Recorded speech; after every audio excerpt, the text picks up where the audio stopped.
Oke, terima kasih. Hari ini kita akan membahas dari sisi keselamatan dan kesehatan kerja, dari sisi pemeriksaan kesehatan kerja, terutama mungkin di era pandemi ini ada beberapa hal yang menjadi eh, pemeriksaannya perlu dimodifikasi atau ada beberapa hal yang perlu ditambahkan terkait regulasi mengenai eh, adaptasi kita di era pandemi. Eh, Sebelum saya mulai, mungkin selama 2 tahun ini dari teman-teman semua, apakah pemeriksaan kesehatan kerjanya dilakukan secara rutin seperti sebelum masa pandemi atau tidak?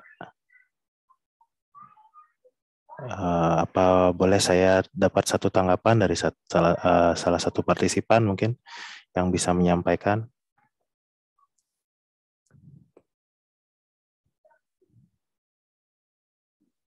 Silakan boleh ditanggapi di kolom chat ya teman-teman semuanya.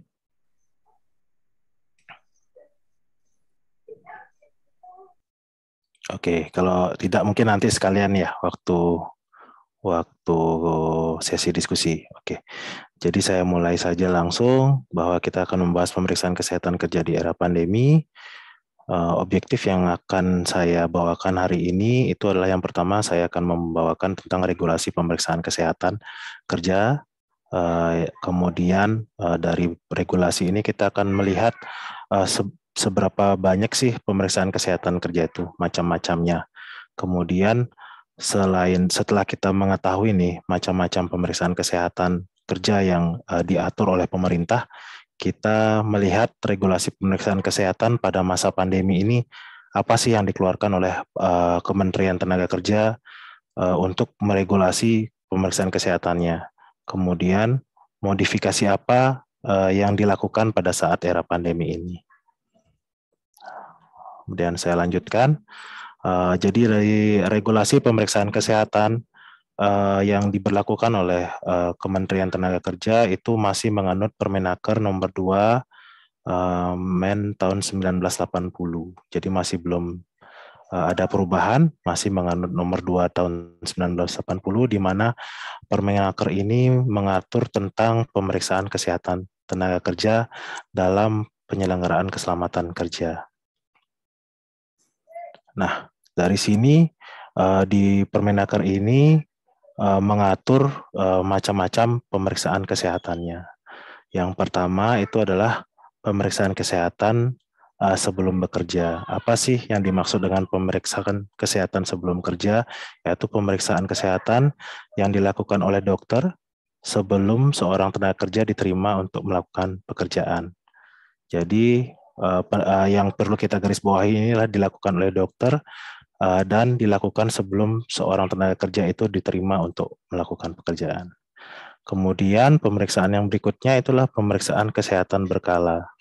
Yang dimaksud pemeriksaan kesehatan berkala yaitu pemeriksaan kesehatan yang dilakukan pada waktu-waktu tertentu terhadap tenaga kerja dilakukan oleh dokter. Jadi garis bawahnya di sini adalah waktu-waktu tertentu dan dilakukan oleh dokter juga. Kemudian yang ketiga yaitu adalah pemeriksaan kesehatan khusus. Nah, pemeriksaan kesehatan khusus ini dilakukan khusus terhadap tenaga kerja juga oleh dokter. Jadi dari ketiga macam pemeriksaan kesehatan ini semuanya ada titik beratnya itu terletak pada pemeriksaan ini dilakukan oleh dokter. Nah, dokter yang seperti apa sih yang dapat melakukan pemeriksaan kesehatan kerja ini? Nah, itu juga diatur di dalam perundang-undangan ini dikatakan bahwa dokter yang ditunjuk perusahaan dan telah memenuhi syarat sesuai dengan Permenaker 10 tahun 1976. Kalau kita melihat ke Permenaker 10 tahun 1976, jadi dokter yang dapat melakukan pemeriksaan kesehatan kerja inilah dokter yang sudah melakukan pelatihan Hipparcos.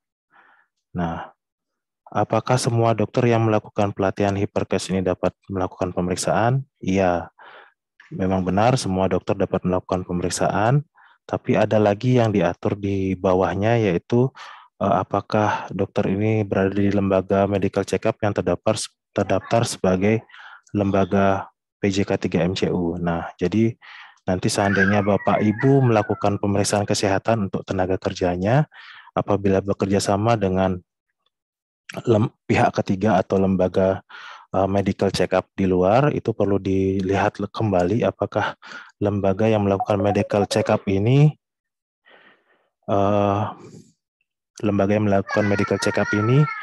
sudah terdaftar sebagai PJK 3 MCU di Kementerian Tenaga Kerja. Kemudian berikutnya, hasil pemeriksaan kesehatan wajib dilaporkan selambat-lambatnya 2 bulan sesudah pemeriksaan kesehatan. Nah, slide berikutnya saya akan jelaskan masing-masing pemeriksaan kesehatan ini, apa yang harus dilakukan pada masing-masing pemeriksaan kesehatan dan karakteristiknya seperti apa. Nah, ini untuk pemeriksaan kesehatan sebelum bekerja. Pemeriksaan kesehatan ini bertujuan adalah untuk melihat kondisi kesehatan calon pekerja yang setinggi-tingginya. Kemudian kita akan mengetahui nih calon pekerja kita ini mempunyai penyakit menular atau tidak. Jadi pemeriksaan kesehatan ini memastikan bahwa calon pekerja kita tidak mempunyai penyakit menular. Kemudian yang berikutnya adalah kita memastikan bahwa calon pekerja kita ini memang cocok untuk ditempatkan di posisi yang kita butuhkan untuk melakukan pekerjaan yang akan dilakukan. Nah, apa saja sih pemeriksaan yang dilakukan pada pemeriksaan kesehatan sebelum bekerja ini? Itu ada 5 macam. Mungkin yang wajib itu ada di 4 macam teratasnya. Yang kelima itu kita sesuaikan dengan lokasi atau paparan nanti yang akan dihadapi pekerja di lokasi kerja.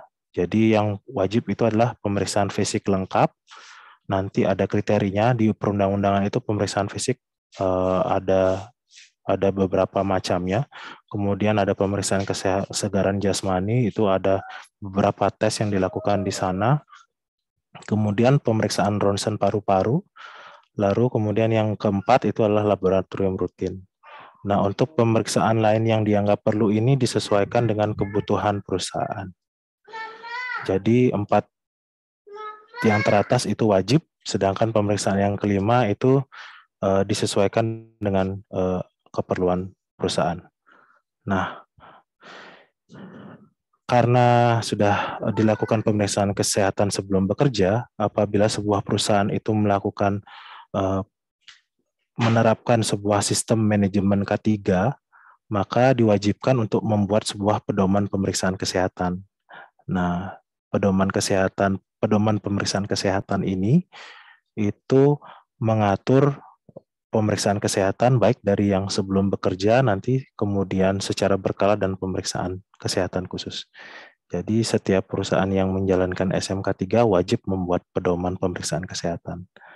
Kemudian berikutnya adalah apabila calon pekerja ini sudah melakukan pemeriksaan kesehatan 3 bulan sebelum dia melamar di perusahaan kita, itu dapat digunakan asalkan dokter yang melakukan pemeriksaan itu merasa bahwa hasil yang dilakukan oleh tenaga kerja ini dapat dipertanggungjawabkan. Jadi kalau memang dokter hiperkesnya merasa hasil yang dilakukan 3 bulan sebelumnya itu masih related dengan kondisi kesehatan pasien saat ini, itu masih dapat digunakan sebagai hasil pemeriksaan kesehatan sebelum bekerja. Kemudian yang berikutnya adalah pemeriksaan kesehatan berkala. Pemeriksaan kesehatan berkala ini bertujuan untuk mempertahankan derajat kesehatan tenaga kerja sesudah berada dalam pekerjaannya. Nah, fungsinya yang berikutnya dia adalah untuk menilai kemungkinan adanya pengaruh dari pekerjaan seawal mungkin, sehingga nanti rekan-rekan K3 di perusahaan bisa dapat mengidentifikasi hazard, kemudian melakukan risk assessment dan melakukan risk control sedini mungkin. Nah, pemeriksaan kesehatan berkala ini sekurang-kurangnya dilakukan 1 tahun sekali, kecuali ditentukan lain oleh Dirjen Pembinaan Hubungan Perburuan dan Perlindungan Tenaga Kerja. Nah, Mungkin dari kecuali ini kita bisa garis bawahi hal ini bisa menjadi dasar bagaimana pemeriksaan kesehatan ini dilakukan pada era pandemi. Jadi kalau misalnya tidak ada era pandemi, mungkin dilakukan 1 tahun sekali, sedangkan pada era pandemi pengecualian ini akan muncul nantinya. Melihat dari peraturan perundangan yang keluar pada saat era pandemi. Kemudian pemeriksaan apa sih yang dilakukan? Nah, pemeriksaan hanya hampir sama, yaitu pemeriksaan fisik lengkap, kesegaran jasmani, kemudian ronsen paru, laboratorium rutin, dan pemeriksaan lain yang dianggap perlu. Pemeriksaan ini biasanya akan membandingkan dengan pemeriksaan sebelum bekerja. Jadi ada perubahan atau tidak selama tenaga kerja ini bekerja, kemudian ada efeknya atau ada pengaruhnya nggak dari paparan lingkungannya dia atau paparan hazard selama dia bekerja yang mempengaruhi perubahan dari hasil kesehatan ini. Dan seperti biasa harus dilakukan pembuatan pedoman pemeriksaan berkala dan dilakukan oleh badan yang ditunjuk oleh Dirjen. Nah, badan ini adalah badan yang sudah terdaftar dan ditunjuk sebagai PJK3 MCU. Dan tidak semua klinik sudah terdaftar sebagai PJK3 MCU. Jadi nanti mungkin perlu dipastikan kalau memang dilakukan oleh pihak ketiga, apakah pihak ketiga ini sudah memiliki sertifikat PJK3 MCU yang dikeluarkan oleh Kementerian Tenaga Kerja. Kemudian pemeriksaan kesehatan khusus, definisinya itu adalah untuk menilai adanya pengaruh-pengaruh dari pekerjaan tertentu terhadap tenaga kerja atau golongan tenaga kerja. Nah, pemeriksaan khusus ini dilakukan itu pada tenaga kerja, misalnya kita punya tenaga kerja yang mengalami kecelakaan atau penyakit yang membutuhkan perawatan lebih dari 2 minggu. Jadi setelah dia sembuh dari pengobatan kecelakaan dan penyakitnya, itu dapat dilakukan pemeriksaan kesehatan khusus. Disesuaikan dengan nanti paparan dan lingkungan kerja yang akan dia hadapi setelah sembuh itu. Kemudian dapat juga pemeriksaan kesehatan khusus ini dilakukan pada tenaga kerja di atas 40 tahun, atau pada tenaga kerja wanita, atau tenaga kerja cacat, atau tenaga kerja muda yang melakukan pekerjaan tertentu. Jadi mungkin ini bisa didefinisikan pada populasi khusus ya. Misalnya populasi tenaga kerja yang di atas 40 tahun, atau misalnya populasi tenaga kerja wanita bila tenaga kerja wanitanya lebih sedikit, atau mungkin justru banyak, tapi melihat paparan bahwa memang harus ada pemeriksaan khusus di sana, atau tenaga kerja yang cacat atau tenaga kerja yang muda. Kemudian yang ketiga adalah pekerja yang diduga mengalami gangguan kesehatan yang perlu dilakukan pemeriksaan khusus. Misalnya ini sebelumnya tenaga kerja ini tidak ada masalah, dari pemeriksaan kesehatan berkala pun tidak ada masalah, cuman dilihat dari performa dan kinerjanya, pengawas pekerja merasa tenaga kerja ini rasanya ada permasalahan di kesehatannya, dapat menyarankan kepada dokter untuk dilakukan pemeriksaan kesehatan khusus pada tenaga kerjanya. Itu juga terkait pada poin yang keempat, keluhan di antara tenaga kerja dan pengawas pegawai. Nah, kemudian saya masuk ke objektif kita yang keempat, yaitu regulasi pemeriksaan kesehatan pada masa pandemi. Nah, pada masa pandemi ini, Kementerian Tenaga Kerja melalui Dirjen Pembinaan Pengawasan Ketenagakerjaan dan Keselamatan dan Kesehatan Kerja itu mengeluarkan surat keputusan Dirjen. Jadi Kep Dirjen nomor 5 garing 151 garing AS 02 garing 11 tahun 2020 itu tentang pedoman keselamatan dan kesehatan kerja, pelaksanaan pemeriksaan kesehatan tenaga kerja pada masa pandemi COVID-19. Nah, di dalam surat keputusan Dirjen ini itu terdapat penjelasan bahwa pemeriksaan kesehatan tenaga kerja selama masa pandemi ini apabila dalam aspek K3-nya belum dapat dilaksanakan, maka agar menunda sementara pelaksanaan pemeriksaan kesehatan tenaga kerja, akan tapi penundaan ini tidak menggugurkan kewajiban pengurus perusahaan atau pengusaha dalam pelaksanaan pemeriksaan kesehatan tenaga kerja. Jadi sebenarnya diharapkan perusahaan memenuhi persyaratan hal-hal lain yang perlu disiapkan agar pemeriksaan kesehatan ini dapat dilakukan. Jadi penundaan ini maksudnya mungkin menunda beberapa saat dalam hal menyiapkan proses agar adaptasi terhadap pandemi ini dilakukan. Nah, adaptasinya apa? Ini diatur juga di dalam keputusan ini, di mana syarat-syarat pelaksanaan untuk pelaksanaan pemeriksaan kesehatan tenaga kerja pada masa pandemi harus memenuhi syarat sebagai berikut. Nah, jadi pengurus perusahaan atau pengusaha wajib membuat pedoman pemeriksaan tenaga kerja yang yang menganut pada Permenaker nomor 2 tadi tahun 80. Kemudian pengurus perusahaan atau pengusaha membuat pedoman pemeriksaan kesehatan tenaga kerja dengan melakukan analisa risiko tenaga kerja, analisa risiko kesehatan, dan kondisi COVID-19 di daerahnya. Jadi mungkin misalnya kalau COVID-19-nya itu masuk zona merah atau PSBB-nya mungkin level 3 atau level 4, dalam hal ini pemeriksaan kesehatan tenaga kerjanya mungkin dapat ditunda atau bukan menjadi prioritas utama yang dapat dilakukan. Jadi pertimbangannya banyak dalam melaksanakan pemeriksaan kesehatan pada era pandemi ini. Kemudian yang ketiga adalah pada jenis pemeriksaan yang perlu dilakukan pemeriksaan kesehatan saat ini, pengurus perusahaan atau pengusaha melakukan pemeriksaan kesehatan tenaga kerja sesuai dengan pedoman hasil analisa risiko.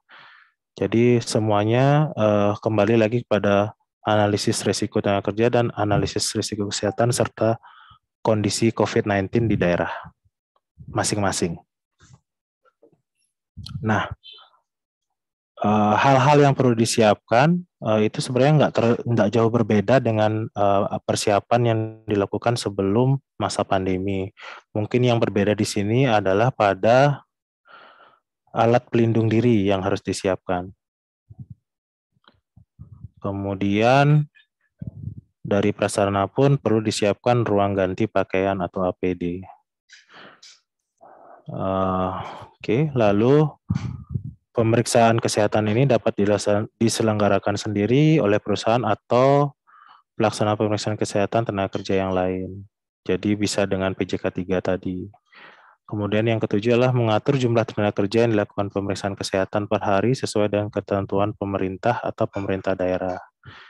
Jadi pemeriksaan kesehatannya mungkin tidak bisa dilakukan dalam 1 atau 2 hari, tetapi dibagi-bagi menjadi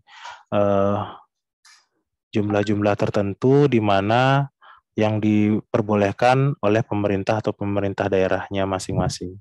Sebagai contoh, mungkin di daerah saya di Bali pada saat pandemi itu boleh berkumpul, tapi tidak boleh lebih dari 15 atau 25 orang. Jadi harus dibatasi pemeriksaan kesehatannya, pekerjanya dikumpulkan dalam satu waktu itu hanya 15 orang. Kemudian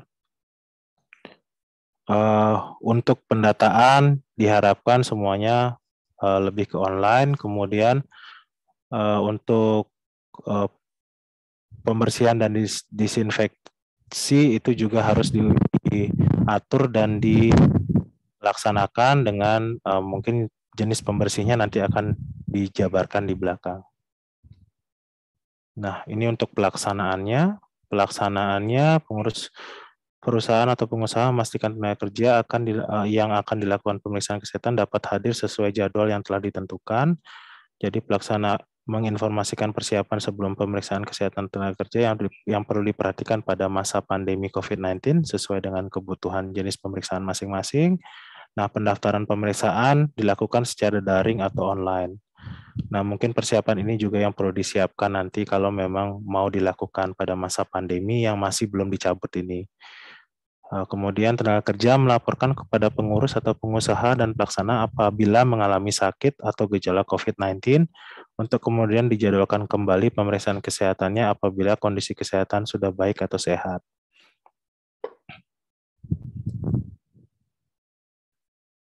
Sebentar. Dan pada saat dilakukan pemeriksaan kesehatan, tenaga kerja harus diukur suhunya. Apabila lebih dari 37,3, ini mungkin dari permennya ya. Kalau dari sisi kesehatan mungkin di atas 7,5 ya. Tapi ini mungkin dia maksudnya agar tidak sampai bergejala. Jadi mungkin diatur di 37,3. Maka tenaga kerja tidak diizinkan untuk melanjutkan pemeriksaan kesehatan tenaga kerja.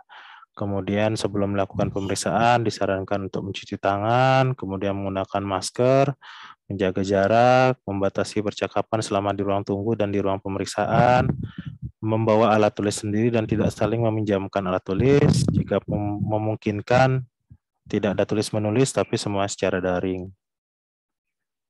Saat dilakukan pemeriksaan kesehatan tenaga kerja, mengisi formulir screening, kalau bisa formulirnya secara online.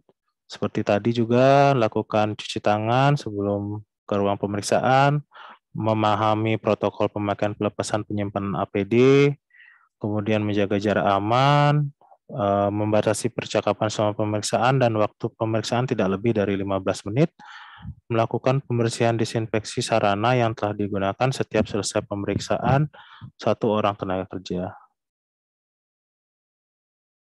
Nah, untuk pemeriksaan COVID-19 pada tenaga kerja sebagai bagian dari pemeriksaan kesehatan tenaga kerja. Jadi, pada era pandemi ini sangat disarankan untuk melakukan pemeriksaan COVID-19 pada tenaga kerja. Nah, pemeriksaan ini dalam rangka yaitu mengetahui status COVID-19-nya atau melakukan pelacakan kontak erat atau melakukan screening. Jadi 3 hal ini dimungkinkan untuk dilakukan.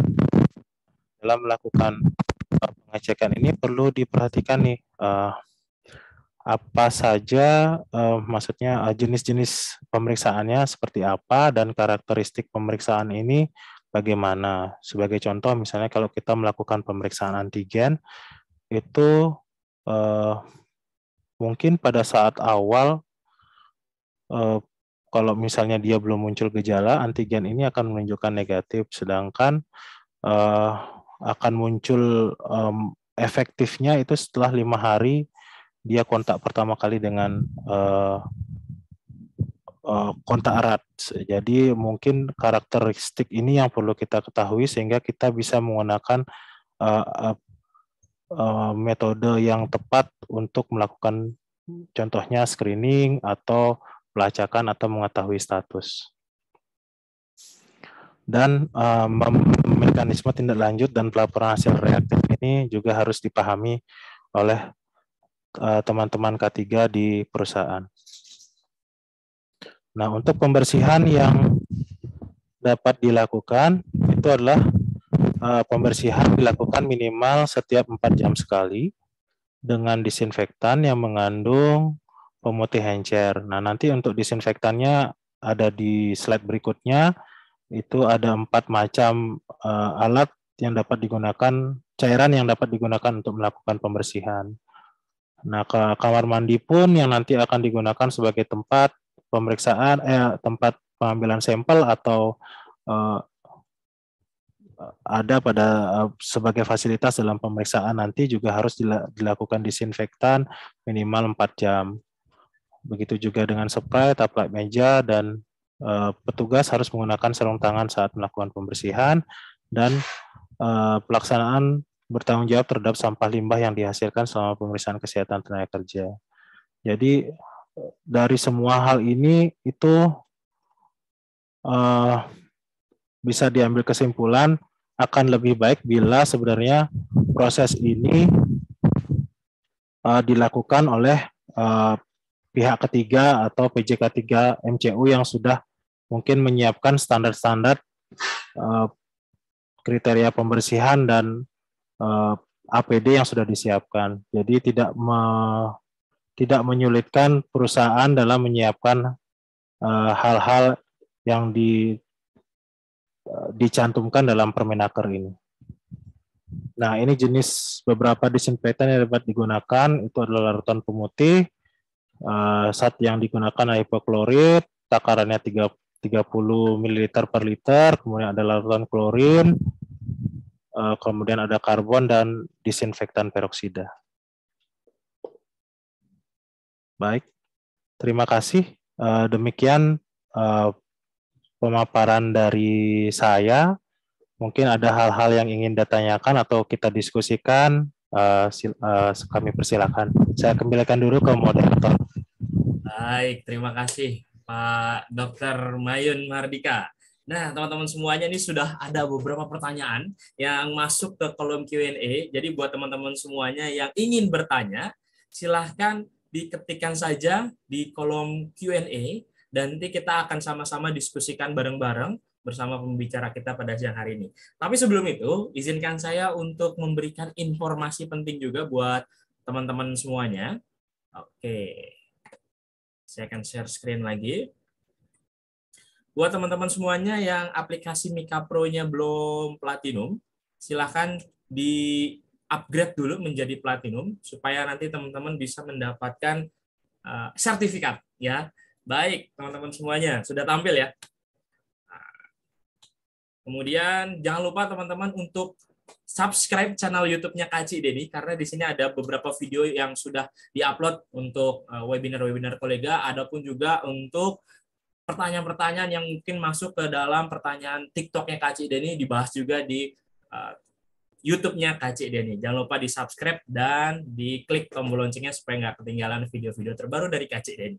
Dan ada juga beberapa informasi mengenai pelatihan dan dimulai dari perpanjangan lisensi dan juga SKP. Silakan, Kak Ci Deni. Oke, terima kasih Pak Arif. Dan narasumber kita Pak Agung. Ya, luar biasa ya, hari ini kita belajar lagi ya, walaupun puasa, kita tetap belajar sharing-sharing terkait dengan K3. Nah, ada informasi penting buat Bapak Ibu semua yang punya SKP dan lisensi ahli K3 umum ataupun ahli K3 listrik dan ahli-ahli yang lain, bahwasannya SKP itu ada masa berlakunya itu 3 tahun. Lakukan perpanjangan sebelum lewat dari 3 tahun. Kenapa? Karena nanti akan ada proses yang namanya refreshment kalau udah lewat dari 3 plus 1 tahun. Ini kita ada promo nih ya, dari harga 2,5 menjadi 1,5 saja, itu untuk yang ahli. Tapi bagaimana dengan teknisi, dengan ahli muda K3 konstruksi, dengan operator, nah ini juga ada diskon 50% dari harga 2 juta. Silakan diperpanjang ya teman-teman ya. Lalu kalau teman-teman semua perusahaannya nih ya, perusahaannya kontraktor konstruksi mau tender, diwajibkan juga sertifikasi SMK3. Nah, ini kita ada harga promo untuk kontraktor hanya 19,5 juta saja. Lalu kalau Bapak Ibu semua perusahaannya pabrik, nah sejenisnya itu ada 24,5 juta saja. Ini sangat terjangkau sekali, Bapak Ibu semua bisa untuk sertifikasi perusahaannya. Nah, bagaimana kalau misalkan mau dapat 4 langsung sekaligus sertifikasi? Bisa juga nih, silakan untuk menyediakan anggaran budgetnya 45 juta, sudah dapat 9.001, 14.001, dan 45.001. Nah, kalau Bapak Ibu semua yang belum dapat kesempatan untuk ikut ahli K3 umum di bulan April ini, karena tanggal 16 hari ini adalah hari terakhir pelaksanaan pelatihan, setelah itu tidak ada lagi, lalu dilanjutkan lagi setelah Lebaran. Nah, ini dibuka lagi kelasnya di tanggal 12 sampai 28 Mei. Ini masih ada diskon nih teman-teman semua ya, bisa dapat harga khusus dengan harga 3 jutaan saja untuk ikut ahli K3 umum. Lalu kalau teman-teman memiliki pendidikannya SMA, bisa juga yang sertifikasi BNSP. Ini juga ada nih ya teman-teman ya. Nah, kalau teman-teman sudah mendapatkan sertifikasi ahli K3 umum, dilanjutin lagi nih untuk sertifikasi auditor SMK3. Ini penting banget nih kalau teman-teman perusahaannya mau SMK3, atau kalau nanti ditanya pada saat interview, kelebihan kamu apa? Nah, selain punya sertifikasi ahli K3 umum, kita juga punya sertifikasi auditor SMK3. Nah, kalau perusahaannya tender nih di perusahaan PLN, Kogindo Daya Bersama, Indonesia Power, PJB, pasti diminta nih, harus ada kompetensi teknisi ahli K3 listrik. Ini pendidikannya SMA. Lalu kalau misalkan teman-teman pendidikannya D3, ikutnya yang ahli K3 listrik. Ya, apalagi kalau teman-teman punya genset atau instalasi listrik di atas 200 kVA, diwajibkan ahli K3 listrik. Nah, kalau teman-teman perusahaannya kontraktor konstruksi mau tender di Kementerian PUPR, pasti diwajibkan nih harus ada ahli muda K3 konstruksi. Nah, ini kita lakukan secara full online nih teman-teman semua ya. Ikut aja nih di sini nih ya. Ada harganya 3 jutaan saja dan teman-teman juga bisa juga yang mengawasi peranca, kita juga ada supervisor peranca untuk bagian pengawasan dan perencanaan. Tapi kalau teman-teman sebagai pelaksana, ikutnya yang teknisi K3 peranca. Ini pendidikannya diperbolehkan semua tamatan SMA. Kalau teman-teman juga tergabung dalam tim tanggap darurat, ikut yang petugas peran kebakaran kelas D. Ya, ini 2 jutaan aja nih kalau teman-teman bisa ikut nih. Sekarang bisa daftar ya. Atau teman-teman bisa juga ikut yang petugas P3K. Jadi yang diwajibkan di dalam SMK 3 untuk perusahaan hanya ada 2 nih sertifikasi. Kalau nggak damkar, P3K. Nah, itu pasti diperiksa tuh dua-duanya itu.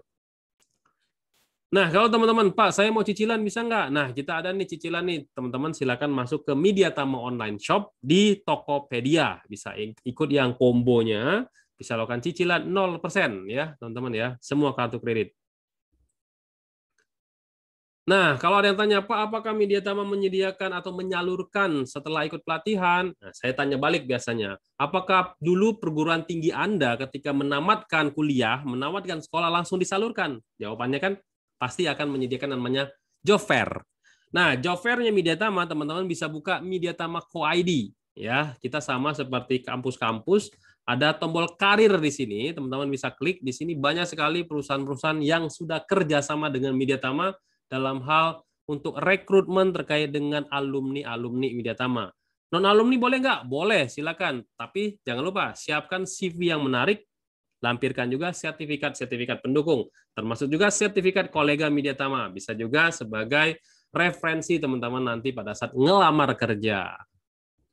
Oke, silakan dilanjutkan, Pak Arif. Oke, baik. Nah, untuk mendukung lamaran kerja teman-teman semuanya, di Mika Pro ya sudah ada menu untuk membuat CV online. Jadi teman-teman silakan klik aja di buat CV online, kemudian nanti tinggal diisi biodatanya, lalu tinggal di next, dan juga teman-teman bisa pilih template yang disediakan, tinggal teman-teman suka yang mana nanti dipilih, lalu langsung jadi di menu profile, kemudian unduh CV, teman-teman sudah bisa mengunduh CV yang teman-teman buat secara mudah melalui aplikasi Mika Pro. Jadi pada saat melamar kerja di bagian menu karir, teman-teman bisa lampirkan nih untuk CV yang sudah dibuat melalui Mika Pro.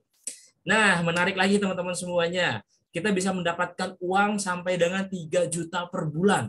Caranya gampang banget teman-teman. Silahkan join ke dalam grup pasukan reseller Mediatama karena di setiap aplikasi Mika Pro sudah juga memiliki yang namanya kode referral ya. Nah, teman-teman bisa segera meluncur ke Mika Pro, ada di menu profile, kemudian ada referral. Nah, referral ini teman-teman bisa di-copy kode referralnya ke dalam pelatihan-pelatihan yang diinginkan. Contoh, misalkan teman-teman ingin ikut pelatihan damkar. Nah, teman-teman kode referral ini bisa dikopikan ke dalam kolom kode referral. Jadi nanti otomatis misalkan ada namanya Pak Agung, misalkan pengen ikutan damkar. Nah, kemudian masukin kode referralnya teman-teman semuanya. Misalkan kalau di sini punya saya Arif 8928, nanti otomatis Pak Agung ini terdaftar sebagai yang mereferensikan itu Arif. Nah, itu teman-teman bisa mendapatkan 5% dari harga pelatihannya. Jadi bayangin aja kalau misalkan harga pelatihannya 5 juta, kemudian dapat 5% itu sudah berapa? Kali 2 orang, 3 orang, 10 orang, teman-teman bisa mendapatkan 3 juta per bulan. Atau untuk cara share-nya, teman-teman juga bisa nih pilih aja pelatihan yang ingin di-share, kemudian ada tombol yang di sebelah logo WhatsApp, itu tombol share, teman-teman bisa men-share untuk pelatihan ini ke dalam WhatsApp, Telegram, Facebook, ataupun Twitter. Nanti otomatis akan ada link untuk menuju ke dalam pelatihan yang dipilih, lalu otomatis nanti kode referralnya akan muncul ya. Nanti dikasih tahu aja ke calon pesertanya atau teman kita yang ingin ikutan pelatihan, masukin kode referralnya, jangan lupa ya untuk mendapatkan potongan harga sebesar Rp100.000. Nah, kalau dapat soal potongan harga teman-teman pasti calon peserta itu akan mendapatkan, wah iya nih, murah nih. Teman-teman juga bisa mendapatkan 5% dari harga pelatihannya. Itu dia tadi salah satu untuk mendapatkan cuan dari aplikasi Mika Pro. Nah, kemudian teman-teman pastikan juga hadir sampai akhir ya, karena hari ini kita akan informasikan siapakah yang akan mendapatkan door prize pemenang untuk sertifikasi auditor SMK 3 Kemenaker RI dari Mediatama Academy. Diberikan gratis untuk teman-teman semuanya, salah satu yang menjadi pemenangnya, dengan syarat teman-teman harus sudah pernah mengikuti sertifikasi ahli K3 umum. Kalau misalkan belum, nanti bisa ditunda dulu setelah teman-teman bisa mengikuti ahli K3 umum, baru nanti pelatihan auditornya bisa digunakan. Oke, nah teman-teman jika ada yang ingin informasi lebih lanjut mengenai sertifikasi Kemenaker RI, BNSP ataupun in-house training, bisa teman-teman hubungi di 021 2254 5432 atau 021 2126 3820. Bisa juga WhatsApp di nomor 0815 3261 5243 atas nama Mbak Risma. Kemudian jangan lupa untuk follow sosial media kami di @mediatama Instagram dan juga Facebook Tama Mediatama Sertifikasi, dan juga channel YouTube-nya Kak Cik Deni, dan follow TikTok-nya @kacikdeni. Nah, jika ada yang ingin kerjasama sebagai sponsor produk-produk K3 seperti APAR, P3K, dan yang lain-lain, segera hubungi 021 2254 5432. Dan juga nih, menarik lagi buat teman-teman yang hadir hari ini, ingin sharing ilmu dan ingin mendapatkan passive income di kolega. Kami membuka kesempatan buat teman-teman semuanya bisa bergabung ke dalam komunitas instruktur Mediatama tahun 2022. Segera di screenshot aja nomornya di 0822 111 30869. Nah, itu tadi dia informasi buat teman-teman semuanya. Ini sudah banyak pertanyaan yang muncul di kolom Q&A, Pak Mayun dan Pak Deni. Silakan Pak Mayun dan Pak Deni disikat sapu bersih. Oke, kita akan bahas satu persatu. Ini kayaknya Pak Agung nih udah langsung diklik live chat semua ini Pak ya. Itu tugasnya saya Pak sebagai host ya. Oke, kita jawab dulu. Pak. Kita jawab dulu pertanyaan ini yang sudah dijawab nih. Apakah dengan swab massal atau vaksin sudah menunjukkan pemeriksaan kesehatan? Nah, ini mungkin sudah dijawab secara type answer, tapi nggak apa-apa. Silakan Pak Agung dijawab.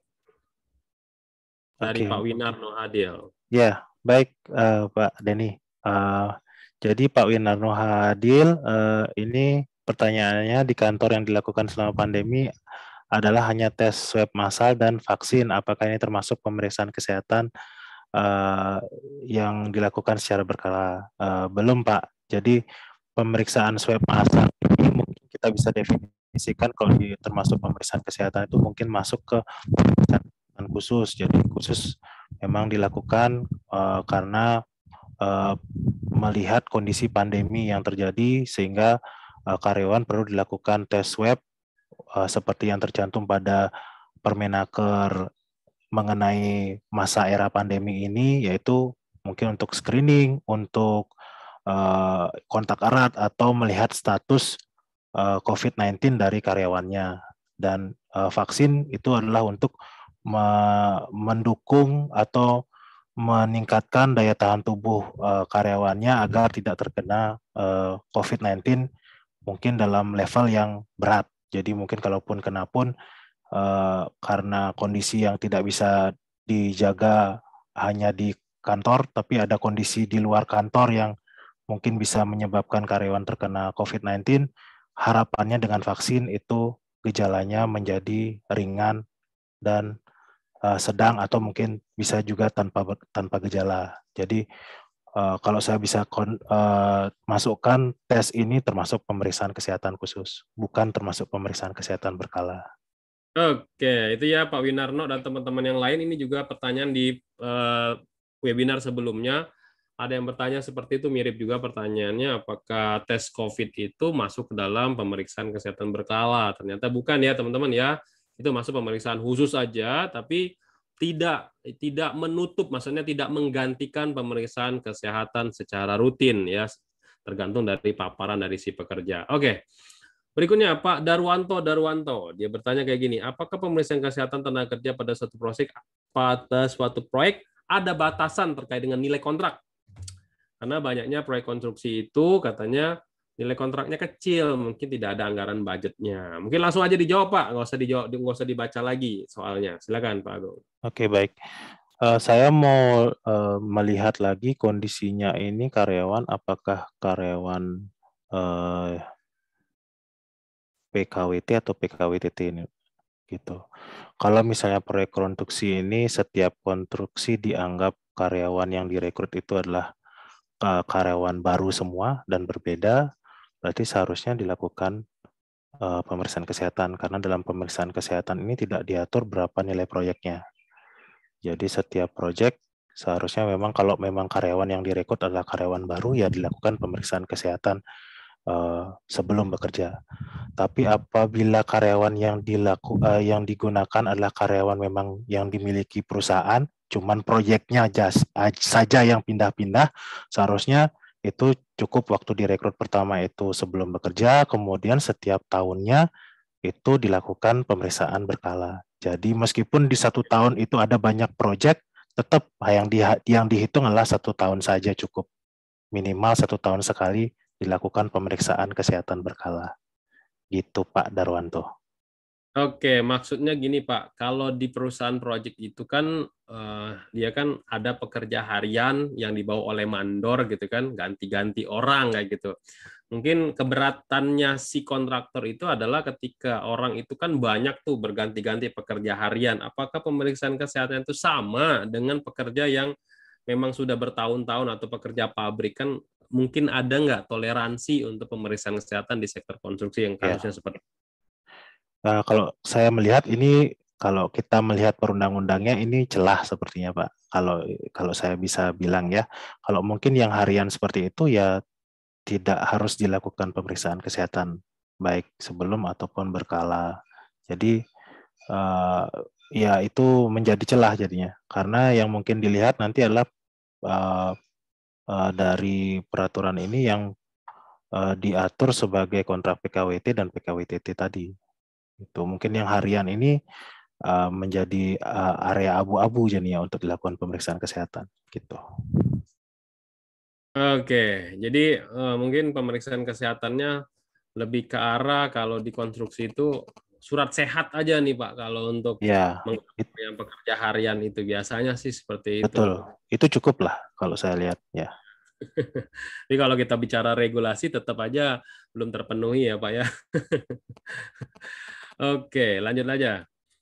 Bagaimana dengan Pak Muhammad Adenan? Dia bertanya, pemeriksaan kesehatan berkala apakah ronsen paru-paru itu wajib dilakukan setahun sekali atau bisa digunakan dengan spirometri saja? Silakan. Oke. Baik, ini kalau saya melihat dari regulasi memang jelas sekali tercantum di dalam regulasi bahwa ronsen paru ini memang minimal dilakukan 1 tahun sekali. Jadi mungkin ini tidak menggantikan pemeriksaan spirometri.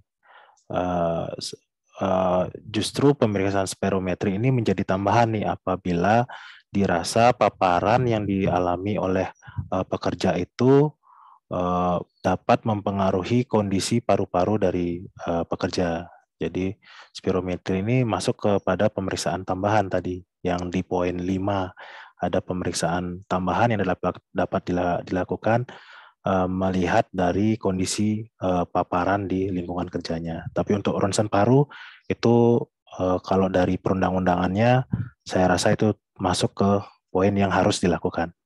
Gitu Pak. Oke, jadi gitu ya Pak Anan ya. Jadi ronsen paru itu menjadi kewajiban di dalam regulasi ya. Nanti silakan dibaca lagi regulasinya apa saja yang pemeriksaan yang wajib dan yang kekhususan atau yang tambahan ya. Lalu Ibu Firda Pratiwi, dia bertanya kayak gini. Saat MCU akan ambil darah 2 jam pasca puasa, yang mana pihak PJK3 MCU memberikan fasilitas makan. Bagaimana mitigasi penyebaran COVID yang dilakukan meyakinkan karyawan tersebut bahwa saat MCU mereka akan aman dari paparan? Mungkin pada saat MCU itu mereka ngasih makan nih Pak. Yang kedua, kapan pemeriksaan spirometri dapat dilaksanakan kembali? Ya, silakan Pak. Oke. Baik, untuk pertanyaan yang pertama, ini terkait makan memang harus dikondisikan untuk lingkungan tempat makannya. Jadi seperti yang tadi disampaikan, kondisi menjaga jarak itu penting pada saat makan. Jadi mungkin kondisinya nanti dibuatkan memang kalau ada tempatnya khusus, harusnya PJK3 MCU-nya membuat tempat khusus. Jadi pada saat makan diberikan posisi jarak tertentu dengan kursi yang satu dengan kursi yang lain. Pada saat makan juga diharapkan tidak berbicara sehingga tidak terjadi jadi kalau misalnya pada COVID-19 ini yang ditakutkan kan mikrodropletnya, jadi yang keluar dari mulut atau hidung kita akibat dari kita bersin atau berbicara atau batuk. Nah, harapannya nanti pada saat makan dikondisikan bahwa jaraknya 1-2 meter, kemudian pada saat makan fokus, tidak sambil berbicara, dan diharapkan selesai makannya mungkin diatur tidak lebih dari 15 menit sehingga kondisi kontak erat ini bisa kita hindari. Nah, kalau itu bisa dikondisikan harusnya kondisi memberikan makan ini dapat tetap dilakukan sih. Dan saya yakin aman itu, Pak. Kemudian setelah makan pun harus dibersihkan lagi tuh mejanya. Jadi pembersihan rutin ini penting nih pada saat kondisi pandemi. Begitu. Oke. Spirometri kira-kira kapan lagi boleh dilakukan nih Pak? Atau Nah, ada mekanisme spirometri khusus nih masa ya, pandemi? sebenarnya kalau di luar negeri spirometri ini sudah dilakukan, Pak.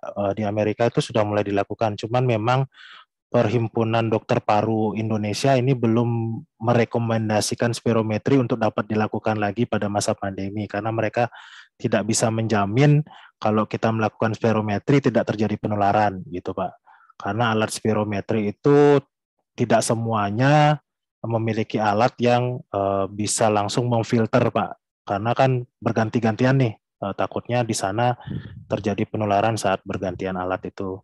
Meskipun sebenarnya moncongnya itu sudah diganti, Pak, tapi kan mesinnya ini kita nggak bisa jamin. Nah, itu yang dari dokter paru belum. Tapi kalau di luar negeri itu spirometri sudah dilakukan. Sebelum spirometri biasanya pasien dilakukan swab PCR. Jadi dipastikan dulu PCR-nya negatif, baru dilakukan spirometri. Gitu. Oh, jadi gitu ya. Ya, cuman Ya, kosnya pasti akan tinggi, Pak. lebih tinggi karena ada PCR-nya ya. Oke, terkait dengan Albi Yansa Albi nih. Apakah seorang pekerja berhak meminta MCU sebelum MCU dilakukan atau dilakukan secara rutin oleh perusahaan? Maksudnya MCU di luar waktu rutin yang dilakukan oleh perusahaan. Apakah itu ditanggung sendiri atau ditanggung oleh perusahaan? Ditanggung oleh pekerja sendiri atau ditanggung oleh perusahaan nih, Pak? Albi Nah, bertanya.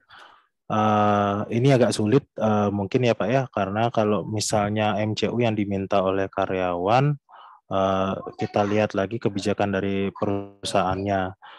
Cuman memang kalau perusahaan tidak melakukan dalam waktu lebih dari 1 tahun, mungkin karyawan dapat mengusulkan.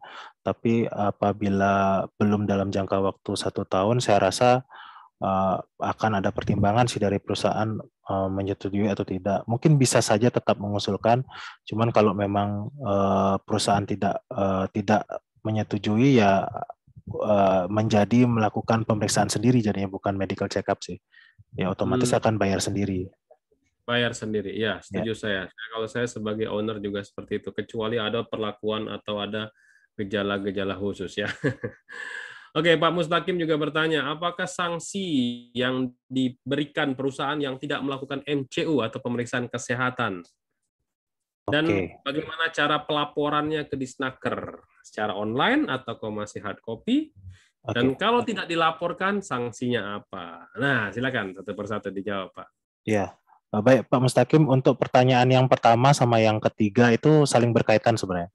Jadi kalau tidak dilakukan pemeriksaan 1 tahun sekali, dan apabila tidak dilakukan pelaporan, itu sanksinya ada di Undang-Undang Nomor 1 Tahun 70, Pak. Nah, mungkin di sana sanksinya masih apa ya? Masih nilainya minimal, tapi harusnya ada penyesuaian sesuai dengan nilai sekarang. Nah, mungkin Pak Denny yang bisa jawab itu, Pak.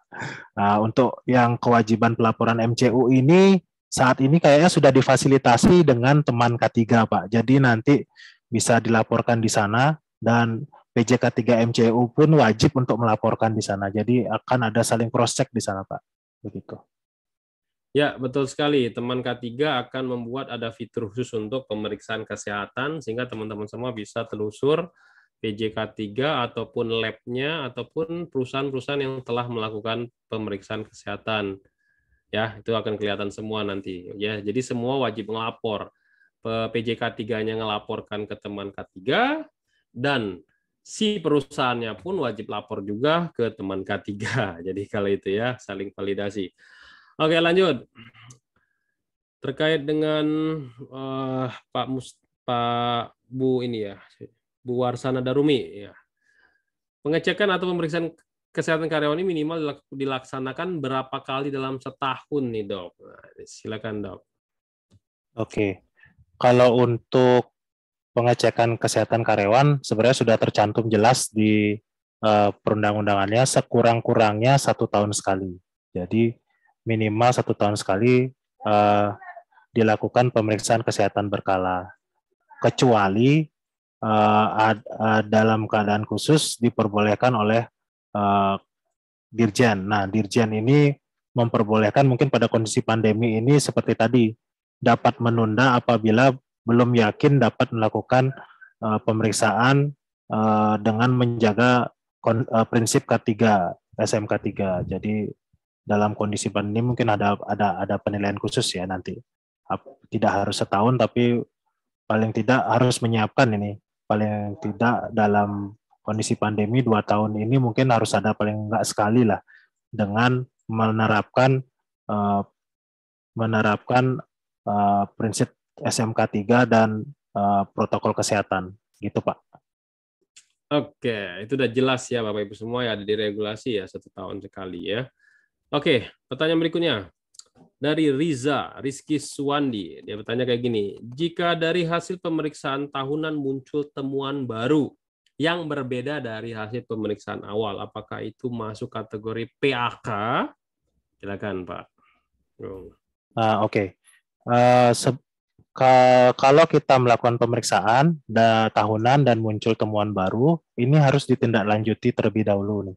Temuan barunya memang terkait paparan kerja atau tidak. Nah ini telusurnya agak panjang, Ibu atau Bapak Rizky ini ya. Itu agak panjang. Nggak bisa dari sekali temuan itu kita bisa definisikan ini sebagai penyakit akibat kerja. Jadi harus dilihat lagi apakah ini memang ada kaitannya dengan pekerjaan.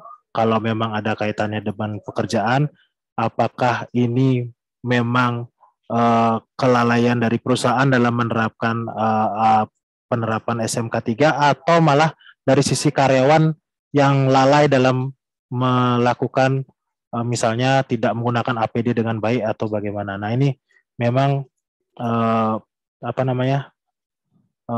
penelusurannya agak panjang Pak. Gitu. Oke, gitu ya Pak Riza ya. Jadi kalau mau menentukan itu PAK atau tidak harus ada investigasi ya dengan tim ya. Karena nanti hubungannya ke BPJS, Jam Sostek untuk membayar PAK tersebut. Betul. Oke. Meskipun kita mendefinisikan itu PAK pun masih ditelusuri lagi oleh BPJS, betul ya Pak Denny ya? Ya, betul, harus diinvestigasi lagi oleh tim ya. Oke, lanjut. Dari Sahibul Istiqomah, apakah solusi tips lulus MCU saat tes kerja agar kondisi tubuh sehat dan lolos tes MCU? Nah, ini terkait dengan pemeriksaan kesehatan bagi karyawan baru agar lulus. Silakan Pak Agung, tipsnya gimana tuh? Oke. Kalau melihat kondisi kesehatan mungkin tidak bisa dari 1-2 hari ya Pak ya persiapannya, tapi memang kita harus jaga kondisi kesehatan kita dari sekarang. Jadi saat memang dibutuhkan tes medical check up bekerja dan itu sangat signifikan dalam menentukan kelulusan pekerjaan, jadi bisa kita siapkan gitu. Nah, cuman kalau memang untuk persiapan 1-2 hari sebelumnya, saya harapkan sih tidak ada si istirahatnya cukup. Nah, tidak ada begadang nih. Jadi sedalam 1-2 hari sebelum pemeriksaan dapat istirahat paling tidak 6 sampai 8 jam dengan istirahat cukup. Kemudian kalau bisa makanannya diatur, makanan sehat. Kalau nanti seandainya ada pemeriksaan gula darah atau kolesterol, kalau makanannya makanan sehat, jadi kolesterol dan gula darahnya dapat terkontrol.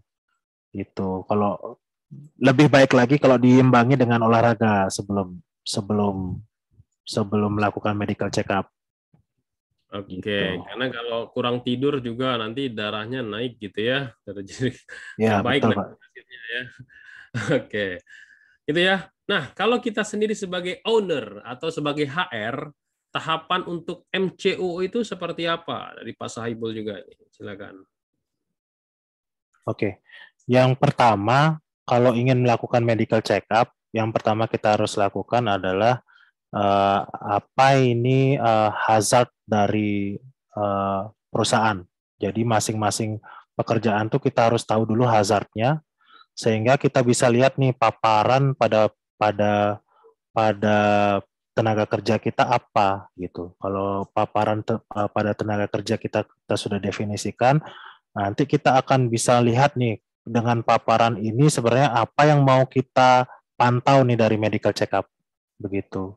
Jadi kalau mencari PJK3 MCU pun seandainya PJK3 MCU ini benar-benar menerapkan sistem manajemen K3 yang baik, dia tidak akan serta-merta memberikan uh, apa namanya poin-poin medical check up tanpa melihat paparan yang diterima oleh pekerja di perusahaannya gitu. Jadi yang perlu kita lihat itu dulu, kita tahu hazardnya, kita tahu risikonya, jadi kita tahu paparan pekerja kita bisa lihat nih yang dari sisi paparan ini mana yang mau kita pantau.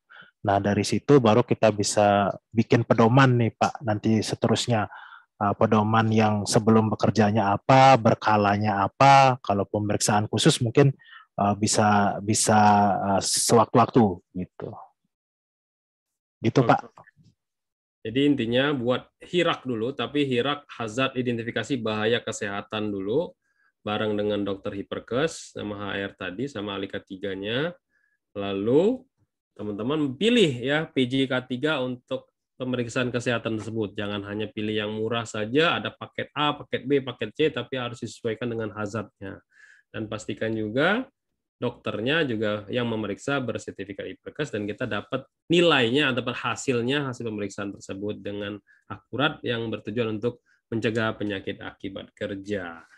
Oke, itu adalah pertanyaan-pertanyaan yang masuk ke dalam Q&A. Teman-teman semua boleh langsung bertanya kepada pembicara kita hari ini dengan menekan tombol raise hand satu kali saja. Lalu teman-teman semua nanti akan kita pilih siapa yang akan langsung berbicara dan teman-teman kenalkan diri terlebih dahulu. Oke, sudah masuk raise hand dari Pak Yopni Lowo dan Andi Renaldi Reddy. Silakan di unmute terlebih dahulu. Halo Pak Yopni. Ya, halo Pak Denny. Oke, silakan dikenalkan diri dulu Pak Yopni. Oke, baik. Kenalkan nama saya Yopni dari Jakarta juga. Pak Manyun, saya mau bertanya untuk masalah MCO juga. Gini, misalnya seorang karyawan, masa MCO-nya itu masih berlaku mungkin 3 bulan pada saat waktu dari perusahaan sebelumnya. Ternyata dia mendapatkan pekerjaan di tempat baru, masa berlaku MCO-nya itu masih valid baru 3 bulan. Apakah harus melakukan MCO baru lagi atau gimana? Terus yang kedua, untuk treadmill ya, untuk treadmill pada saat ini apakah itu masuk dalam kategori MCU wajib? Dan saat ini kan kalau di migas itu wajib bagi pekerja, kalau sebelum-sebelumnya itu usianya 40 tahun harus treadmill, tapi sekarang 35 tahun sudah harus treadmill. Itu aja Pak, mohon penjelasannya. Terima kasih. Oke, dari Pak Yopni, dia bertanya tadi masa berlakunya masih kurang dari 3 bulan, tapi dia resign ke perusahaan yang lain. Apakah masih berlaku itu, Pak? Silakan, Pak Mayun. Oke, baik Pak Yopni. Untuk pertanyaan pertama, kembali lagi saya kembalikan kepada dokter perusahaan dari Pak Yopni yang memang sudah memiliki Hiperkes.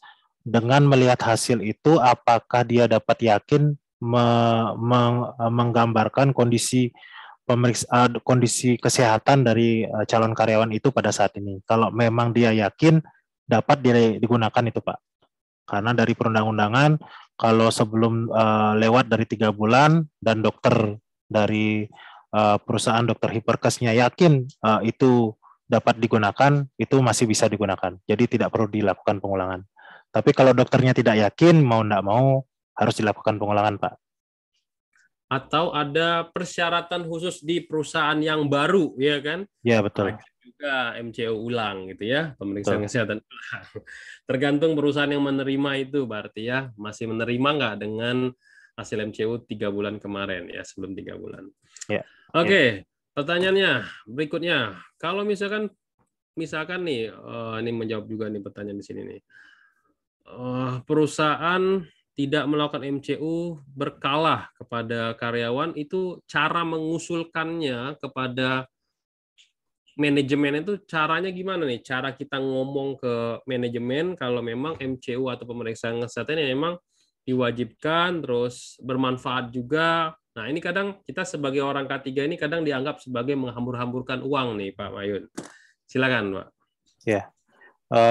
Mungkin untuk yang itu, kalau memang perusahaannya menjalankan SMK 3 kan ada panitia pembina K3-nya, Pak. Dan di panitia pembina K3 itu kan ada unsur dari tenaga kerja ya, Pak ya. Seharusnya dari sana bisa diusulkan, Pak. Jadi panitia pembina K3 yang akan mengusulkan kepada pimpinan perusahaan, yang di mana ketua dari panitia pembina K3 ini kan merupakan unsur dari pengusaha atau perusahaan. Nah, dari sana bisa diusulkan nih, kalau sudah lewat masa MCU-nya harus dilakukan medical check up ulang, Pak. Gitu. Nah, untuk yang tadi, Pak, ada satu yang terlewat terkait treadmill dari Pak Yohana. Nah, untuk treadmill itu masuk ke tambahan ya sih, Pak. Kalau lihat dari sisi paparan mungkin dirasa ini kita harus tahu nih kondisi jantungnya, ya mau nggak mau dilakukan treadmill, Pak. Begitu. Jadi mungkin tidak termasuk wajib, tapi kalau memang dirasa kondisi pekerjaannya memang harus melihat kondisi jantungnya, kondisi fit jantungnya, ya mau nggak mau dilakukan treadmill, Pak. Gitu. Oke, itu treadmill ya. Oke, Bapak Ibu semua, silakan klik tombol raise hand di handphone ataupun di layar monitornya di bagian bawah itu untuk bertanya langsung dengan narasumber kita ya, Pak Dr. Anak Agung Gede Mayun Mahardika. Oke, satu lagi pertanyaan nih, langsung di Q&A nih. Bagaimana menentukan karyawan itu fit to work setelah dia terpapar COVID-19 tuh, Pak? Apa pemeriksaannya yang harus dilakukan atau memang cukup dengan hasil PCR aja oke gitu? Oke, Pak Denny. Ya, untuk terkait fit to work pasien COVID-19, memang kita melihat lagi setelah bekerja ini ada fungsi paru yang harus dilakukan dilakukan evaluasi atau tidak. Kalau memang tidak ada kaitan dengan fungsi paru, hanya melihat kondisinya apakah dia masih terpapar atau tidak. Sebenarnya dari Kementerian Kesehatan itu mengeluarkan aturan untuk yang waktu di awal-awal itu adalah bila pasien sudah dirawat lebih dari 2 minggu, kemudian dari hasil PCR-nya sudah dinyatakan negatif, itu dapat kembali langsung ke bekerja. Nah, yang kedua, bila sudah dilakukan isolasi selama 2 minggu, itu pada awal-awal, Pak, itu meskipun belum ada hasil, itu dirasa sudah tidak menularkan. Nah, kemudian ada lagi salah satunya kalau dilakukan PCR dan ternyata ada keluar CT value-nya di atas 35 dan menunjukkan tren memang akan meningkat, itu juga sudah bisa dilakukan dianggap fit to work untuk bekerja kembali. Jadi banyak parameter nih yang pertama bisa lebih dari 2 minggu bisa digunakan sebagai parameter. Kemudian kalau memang ingin meyakinkan lagi bisa menggunakan hasil PCR saja, atau lebih lagi ada yang sampai menggunakan CT value. Tapi yang mana aja bisa digunakan, Pak. Ya, yang mana saja tergantung dari kebijakan manajemen dari perusahaan itu masing-masing ya, Bapak Ibu semua ya. Jadi dulu mungkin COVID-19, wah ketat banget dianggap sebagai aib ya. Kalau sekarang ya COVID-19 ya udah lakukan protokol kesehatannya aja gitu ya. Jadi bukan berupa hal yang langka lagi gitu ya. Ya, betul, Pak. Bapak Ibu semua silakan kalau masih ada pertanyaan masuk ke raise hand atau langsung tulis di Q&A. Kita akan bahas bersama-sama pertanyaan yang ada di benak Bapak Ibu semua kalau terkait dengan MCO ini. Nah, ngomongin soal MCO ini, Pak Agung, apakah perusahaan ini wajib ada dokter perusahaan? Apakah cukup dokter perusahaan bersertifikat IPERKAS itu dari klinik aja? Nah, untuk pertanyaan ini sebenarnya perusahaan tidak wajib memiliki klinik perusahaan, Pak. Kalau memang dianggap membuat klinik perusahaan ini agak membebani perusahaan. Nah, perusahaan dapat bekerja sama dengan klinik di luar perusahaan yang memang klinik tersebut ada dokter yang bersertifikasi IPERKAS. Jadi dapat diperbolehkan untuk melakukan kerjasama dengan klinik lain di luar klinik perusahaan yang memang sudah bersertifikasi IPERKAS dokternya. Jadi mungkin kalau seandainya perusahaan itu ada BPJS-nya, perlu dilihat lagi nih klinik PPK 1-nya, dokternya itu dokter yang sudah memiliki sertifikasi IPERKAS atau tidak, gitu Pak. Ya, jadi gitu ya teman-teman ya. dokter perusahaan dan ruang pemeriksaan kesehatan, kalau orang awam bilangnya ruang klinik, itu sebenarnya boleh menggunakan pihak ketiga ya teman-teman ya. Kalau di sana ada Siloam, bisa bekerja sama sama Siloam ya Pak ya, untuk pemeriksaan kesehatan atau ruangan kliniknya, dan menunjuk juga dokter yang bersertifikat IPERKAS dari klinik Siloam tersebut. Betul. Oke. Pertanyaan berikutnya, setelah dilakukan pemeriksaan kesehatan, tugasnya HR, ahli K3, dan dokter pemeriksaan kesehatan ini apa nih Pak? Apakah langsung diserahin dokumen hasil MCO ke pekerja atau ada proses lain yang harus dilakukan? Oke. Baik. Untuk HC atau HRD atau dokter perusahaannya itu wajib untuk melihat nih dari pemeriksaan kesehatan ini, tenaga kerjanya, status kesehatannya seperti apa.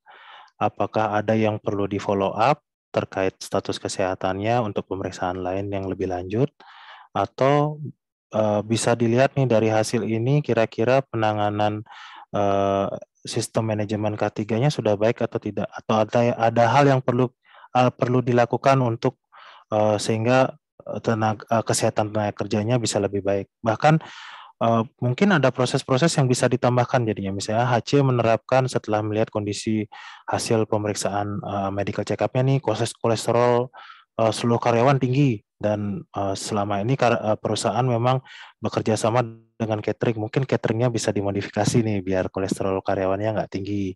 Atau bisa dilakukan aktivitas olahraga atau kesehatan yang lain di minggu atau di hari apa.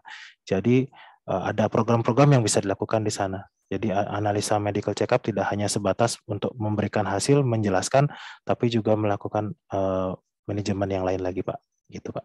Oke, itu jadi gitu ya teman-teman ya. Habis dari MCU dari klinik, bukan berarti hasilnya tuh langsung diserah-serahin ke pekerja. Jadi ingat ya teman-teman ya, kita sebagai HR ataupun sebagai ahli K3 jangan berlaku seperti itu. Karena apa? Karena hasil pemeriksaan kesehatan itu bersifat rahasia gitu ya, Pak Agung ya. Harus orang yang memang berkepentingan ataupun orang yang sudah ditunjuk seperti dokter perusahaan atau HR nanti dilakukan follow up ya terkait dengan apa yang berpotensi ya terkait hasil MCO tersebut. Dan jangan lupa dibuatin programnya juga. Ya, jadi bukan hasil MCO selesai gitu aja, tapi dilihat tuh biasanya lab-lab itu ada rekomendasi ya Pak ya, apa yang harus dilakukan oleh perusahaan. Benar nggak Pak kayak gitu Pak? Betul Pak, betul Pak. Biasanya kita list penyakit apa hasil yang terbanyak, apa yang terbanyak, terus 5 top 10 yang bisa kita koreksi atau kita modifikasi gitu Pak. Nah, jadi gitu ya. Jadi teman-teman pastikan lab-nya adalah lab yang satu tadi memiliki SKP, surat keterangan penunjukan dari Kemenaker, ya sesuai dengan alamat yang ada di lab itu. Jadi misalkan Siloam ataupun Prodia ataupun Pramita, Cito, dia punya cabang-cabang, pastikan SKP-nya sesuai dengan alamat di cabang tersebut. Termasuk dokternya juga dicek ya, cek juga SKP HIPERKAS-nya dan sertifikat HIPERKAS-nya. Nah, itu penting sekali ya teman-teman ya. Jangan sampai dokter tersebut adalah dokter cabutan ya atau freelance. Nah, itu juga tidak diperkenankan di dalam sistem regulasi Kemenaker ya. Jadi teman-teman pastikan dua kompetensi itu ya, maksudnya dua persyaratan itu ya, SKP PJK3-nya dan SKP serta sertifikat si dokter pemeriksa kesehatannya. Oke, bagaimana dengan pelaporan ke Disnaker, Pak Agung? Prosesnya seperti apa? Oke, baik. Kalau untuk medical check up setelah dilakukan medical check up itu paling tidak sebelum 2 bulan harus dilaporkan ke Disnaker. Mulai dari mungkin Disnaker provinsi, kemudian dilanjutkan ke kementerian. Jadi sebenarnya proses ini kita kembalikan lagi ke Dinas Kesehatan Provinsi. Apakah di Dinas Kesehatan Provinsi ada mekanisme di luar teman K3 tadi? Tapi secara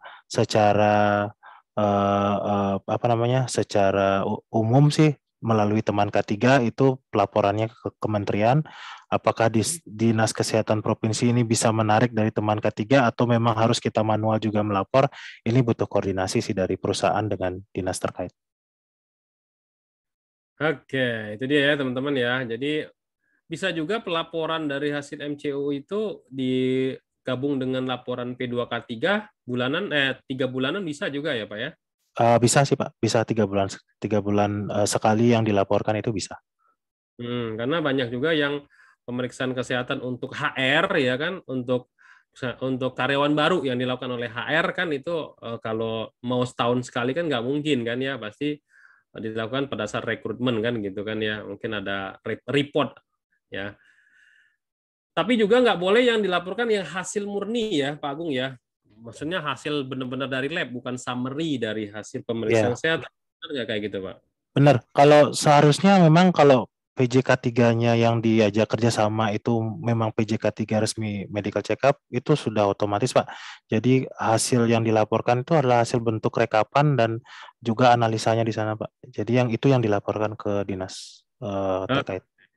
Jadi jangan salah ya teman-teman ya, mentang-mentang kita MCU mintakan 100 orang dapat dokumennya segini gitu, kita kasih semua tuh. Nah, bukan kayak gitu ya. Jadi yang benar-benar summary-nya aja, ada analisanya, ada rekomendasinya, itu yang kita laporkan. Dan jangan lupa mintain tanda terimanya. Nah, kalau sekarang sudah lapor secara online, nah coba nanti dicek di teman K3 apakah ada tanda terima atau apa yang kita bisa screenshot atau kita bisa download kalau memang sudah kita laporkan hasil pemeriksaan kesehatan itu. Ya, mudah-mudahan teman K3 segera diupdate. Oke, Bapak Ibu semua, tampaknya sudah tidak ada lagi pertanyaan-pertanyaan ya terkait dengan medical check up di masa pandemi. Kayaknya udah paham semua nih teman-teman semua ya. Oke, saya kembalikan lagi ke Pak Arif. Silakan Pak Arif. Baik, terima kasih Pak Denny dan juga Pak Mayun Mahardika. Luar biasa materinya hari ini. Dan terima kasih juga teman-teman semuanya sudah hadir di kesempatan siang hari ini. Dan jangan lupa juga teman-teman semuanya nanti ikutan lagi pekan depan. Kita pastikan hadir juga di jam 1 siang. Nah, sebelum kita closing, mari sama-sama kita dengarkan terlebih dahulu closing statement dari pembicara kita. Silakan Pak Mayun Mahardika untuk memberikan closing statement di materi siang hari ini. Oke, baik. Jadi pemeriksaan kesehatan mungkin pada kondisi pandemi ini agak sulit dilakukan karena kita harus menerapkan tadi tambahan, yaitu menerapkan protokol kesehatan dalam menjalankan pemeriksaan kesehatan tadi. Tapi dengan kondisi yang sekarang yang sudah 2 tahun kita menghadapi pandemi, saya rasa bahkan PJK3 MCU dan perusahaan sudah melakukan adaptasi terhadap kondisi pandemi ini, sehingga mau tidak mau pemeriksaan kesehatan ini secara tidak langsung mulai kembali akan digalakkan untuk dilakukan atau menjadi wajib dilakukan, sehingga harapannya karyawan yang bekerja di perusahaan itu dapat kita follow up kondisi kesehatannya, sehingga produktivitas dari perusahaan juga bisa kita jamin. Jadi pemeriksaan kesehatan ini jangan dianggap sebagai beban saja, tapi kita harus melihat dari sisi kalau karyawan kita sehat, produktivitas perusahaan kita akan tinggi. Itu. Terima kasih, Pak. Baik, terima kasih Pak Mayun Mahardika, dan terima kasih juga Pak Denny, teman-teman semuanya. Pastikan, jangan dulu keluar, karena kita akan bagikan informasi buat teman-teman semuanya siapakah yang akan menjadi pemenang, salah satu yang mendapatkan door prize sertifikasi auditor SMK dari Mediatama. Sudah muncul ya, siapakah yang akan mendapatkan satu tiket sertifikasi auditor SMK 3 gratis dari Mediatama? Nanti buat teman-teman yang muncul namanya, silakan klik raise hand dan nanti kita akan catat namanya. Oke, baik. Kita putarkan 1, 2, 3, siapakah yang...